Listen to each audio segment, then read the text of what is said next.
Vamos embora com notícias no final dessa quarta-feira. Trazendo notícias positivas, cara, vou ser sincero.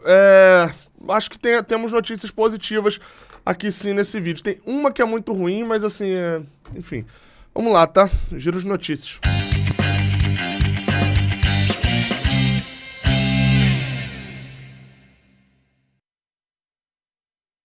Seja bem-vindo, você guerreiro de todo o Brasil, de todo mundo. Aqui é o canal Raiz Tricolor, eu sou Gabriel Amaral, sou jornalista de formação em Tricolor de coração.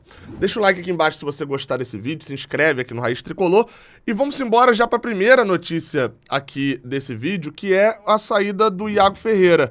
Foi confirmado pelo Clauber lá do NE45, a saída do Iago Ferreira, meio campista, né, meio atacante ali da base do Fluminense. Na verdade ele não estava na base, né, já estava meio que no Sub-23, o projeto acabou, ele não tinha muito mais para onde ir.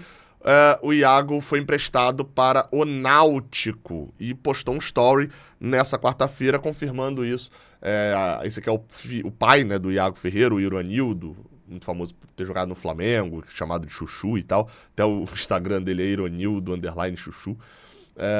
Indo junto com o filho lá para Recife para poder assinar com o Náutico. O Náutico tá na Série C. Eu falei um pouco sobre esse empréstimo porque ele estava muito perto de acontecer quando eu gravei o outro vídeo, mas agora é mais um jogador desses que já tinha estourado o Sub-20 e sai. E isso vai linkar com uma outra notícia que a gente vai falar aqui agora, que é do Felipe Andrade. E por que eu tô correlacionando uma coisa com a outra? Porque o Felipe Andrade acertou sua renovação de contrato até 2025. Felipe Andrade, zagueiro, que tem jogado até, já entrou como lateral esquerdo também. Ele assinou essa renovação de contrato até 2025 e esse é um ponto que tem chamado a atenção, e aí eu vou comparar o Iago Ferreira com o Felipe. Porque eu vi algumas reclamações da galera falando, pô, tem muito jogador do Fluminense sendo emprestado com 20 e poucos anos. E, de fato, tem alguns casos que são mais estranhos ali, como eu já citei lá na live do Canal 20, eu citei algumas vezes, mas acho que aqui pro Raiz Tricolor eu não trouxe isso ainda. É o caso do Caio Vinícius, né? Que é um jogador que o Inter queria ele, tinha notícia de que o Inter queria ele em janeiro e fez um bom Brasileirão de Série A ano passado pelo Goiás. O Fluminense poderia ter ganhado R$1 milhão ali nele, um valor pequeno, assim, pra um jogador de futebol, né? 500 mil, 800 mil reais, pela venda de um volante de 23 anos que fez uma boa Série A, nada de espantoso, nada no nível que colocasse ele com credencial para jogar no Fluminense, mas, enfim. E simplesmente o jogador tá há 7 meses aí no Rio de Janeiro, a gente não ouve falar nada dele. Nem foi para outro clube, nem joga pelo Fluminense, então assim, tem esses casos assim. Mas o Fluminense tem muitos casos como o do Iago Ferreira.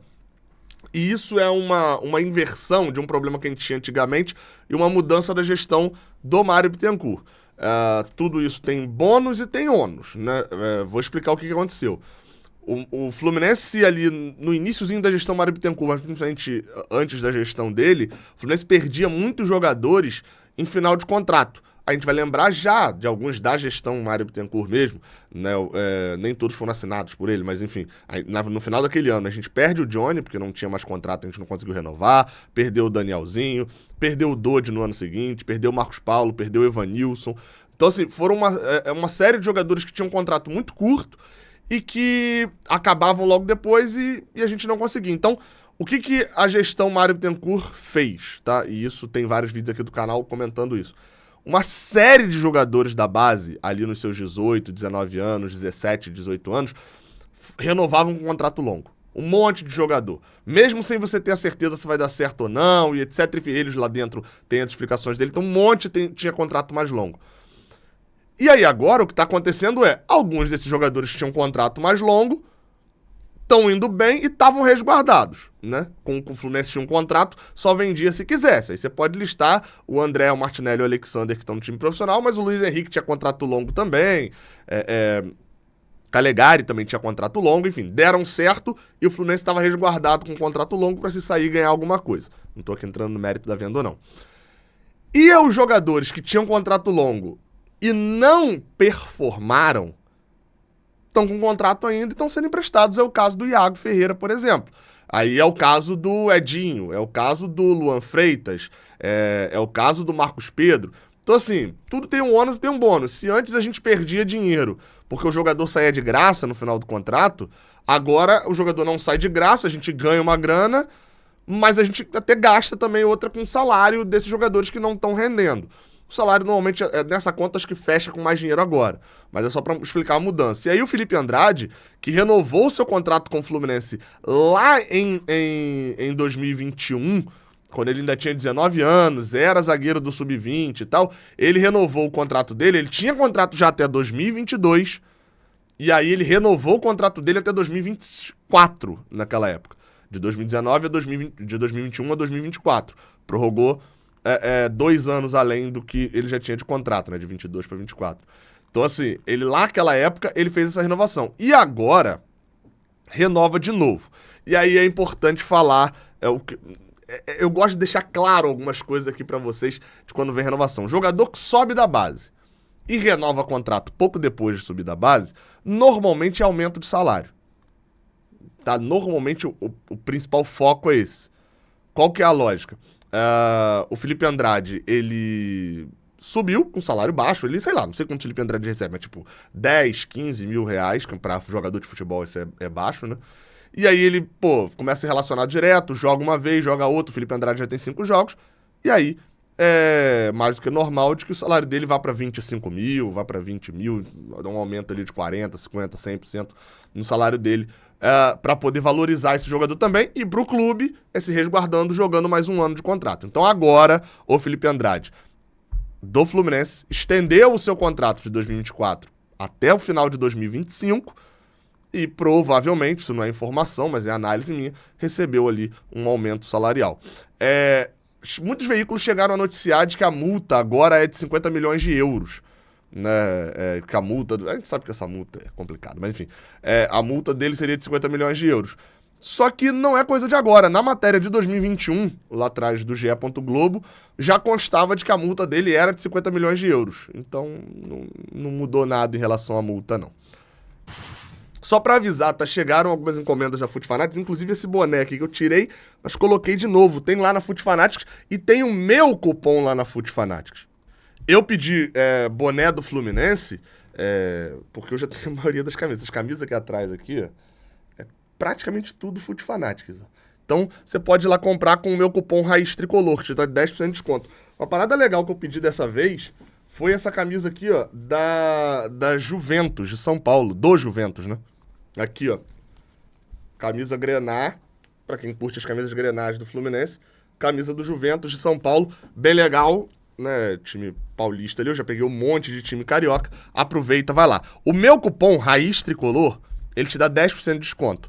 E além disso, se você pagar no Pix, 10% já é um bom desconto. Se você pagar no Pix, entra mais 10% de desconto. Então vai bater 18%. Pra quem tá querendo pegar camisa oficial... A camisa oficial de temporada passada tá no precinho, ó. Então aproveita. A melhor hora de comprar a camisa de 2023 é em 2024. E a de 2022 é em 2023. Então aproveita pra ir buscar da temporada passada de goleiro. Aproveita pra ir lá buscar isso. Mas falando sério agora, vai lá. Se você juntar ali, pagar no Pix e ainda com o meu cupom, bate 18% de desconto. Então aproveita, vai lá na Foot Fanatics, o link tá aqui embaixo na descrição. Cara, vamos lá porque a gente tem outras notícias aqui pra abordar ainda, e uma delas é...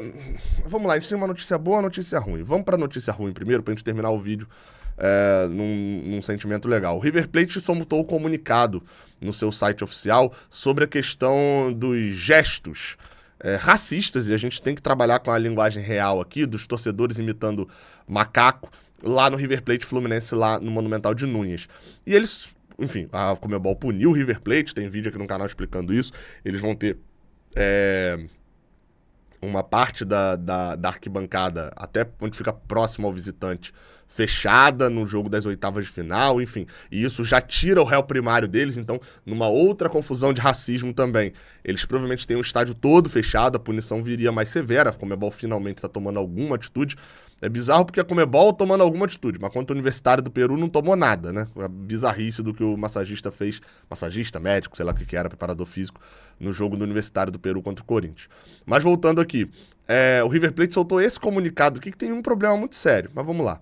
O River Plate comunica que, através das câmeras de segurança instaladas no estádio Monumental de Núñez, conseguiu identificar os 2 torcedores responsáveis por gestos xenófobos na partida contra o Fluminense pela Libertadores e que ambos serão sancionados com a máxima severidade por terem incorrido em condutas que o clube considera intoleráveis. Por sua vez, o River volta a manifestar o seu absoluto repúdio contra esse tipo de gestos que contrapõem os valores de respeito e tolerância que dia a dia promove a instituição. Enfim, aí começa com um monte de blá blá blá lá no final. Assim, eu entendo que o River Plate ele tá ainda buscando recurso para ter essa arquibancada e tal no jogo da Libertadores, ele não queira assumir a culpa do gesto racista. Acho mau caráter, acima de tudo, tem um caráter ruim, mas eu entenderia a lógica. Então não solta o comunicado. Quando o River Plate, assim, é uma coisa tão bizarra, quando o River Plate solta e diz que torcedores imitando macacos fizeram gestos xenófobos, pra quem não sabe, né? Eu sei que meu público, muita gente também não sabe. Xenofobia é um preconceito por localidade, por alguém que vem de outra localidade. Quando ele diz que imitar macaco é um gesto xenófobo, ele tá dizendo que imitar macaco é contra brasileiro e não contra negro. Então, assim, basicamente, tá dizendo que o povo brasileiro é macaco.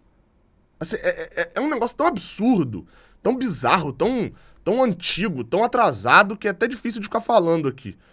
Mas enfim, tá aí o River Plate. Não contente da sua torcida o fazer passar vergonha, talvez perante o mundo, não sei, vamos torcer para que isso viralize ao máximo, e fazer ter parte da arquibancada do maior estádio da América do Sul fechada no jogo das oitavas de final, o clube também foi junto. E é por isso que eu falei já algumas vezes. Não é um problema só de torcedor do River, não é um problema, é um problema da sociedade argentina. E de alguns outros países também. Porque se é um problema nosso aqui no Brasil, a gente é um povo naturalmente racista, mas a gente está anos-luz na frente da Argentina, calcule o quanto não é lá. Enfim, uma nota absurda. O Fluminense, inclusive, não sei se o Fluminense já só emitiu uma nota, não sei se é para ficar rendendo também, emitindo outra nota também. Mas que coisa bizarra. Vamos lá, tá? A última notícia, pelo menos é uma notícia boa, né? A gente termina falando sobre Marcelo. Apuração do GE. Globo, na verdade tá no GE. Globo, né? Mas eu acho que não chega a ser uma apuração deles, é muito mais um olhar das fotos que foram publicadas. O Fluminense publicou várias fotos do treino nesta quarta-feira, e nessas fotos dá pra ver nitidamente o Marcelo treinando normalmente, e não só treinando normalmente ali a parte física, mas treinando também sem nenhuma proteção no joelho, nem nada demais, nem no tornozelo, nem na panturrilha. Então o Marcelo treinou normalmente e aparentemente não teremos problema caso se queira escalar o Marcelo pra partida de segunda-feira contra o Coritiba, que o Marcelo tá nessa foto aqui também, treinando normalmente, enfim, aqui aparecem alguns outros jogadores, ou seja, então essa reapresentação, pelo menos na aparência, não teve nenhum problema com o Marcelo. E você, qual que é a sua opinião sobre essas notícias? Vem aqui embaixo na caixa de comentários deixar a sua opinião. Aproveita e clica na Fute Fanatics, comprou uma lembrancinha aí. Dia dos Pais tá chegando, hein? Dia dos Pais tá chegando. Aproveita para presentear teu pai. Comprando agora, chega tranquilamente. A Fute Fanatics entrega antes do Dia dos Pais. Aproveita. Tamo junto e usa o cupom Raiz Tricolor. Até a próxima. Valeu!